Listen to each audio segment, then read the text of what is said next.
Voy dod, nima bu ahvol? Ish bilan bo'lib, vaqt bo'lmay, orqa qo'liga qaramay qo'yamiz-ku. Hozir bu masalani hal qilamiz. Videoni o'tkazib olishga shoshilmang. Sizga aniq kerak bo'ladigan apparat. Shovqinni yoqtirmaydiganlar uchun tokli variant. Qani ket.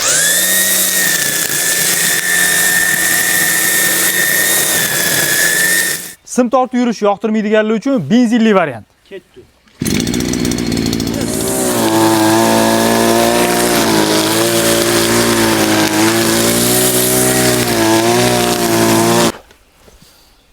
O't bo'lib ketdi. Videoni hali ham o'tirib o'rog'im yurganlarga jo'natib qo'yamiz. Ukam qaysi birini olib qolamiz? Aka bilasiz, shovqin uncha yoqmaydi menga. To'kilgina olib qo'yaveramiz tinchgina. Nechi pul aka bular? Toklimizda hozir shu xili 580 ming so'm, benzinlilar bo'lsa 550 mingdan 850 minggacha bor. Ukam, mana senga, men ketdim. U yo'qni o'zing qilasan. Har doimgidek ham uka bo'lish ham oson emas. Sizlarda ham shunaqami? Sizga kuch va sabr tilayman. Rahmat aka. Haqiqat yo'q bu dunyoda. Yo'q, haqiqat yo'q. Izlamang, qidirmang.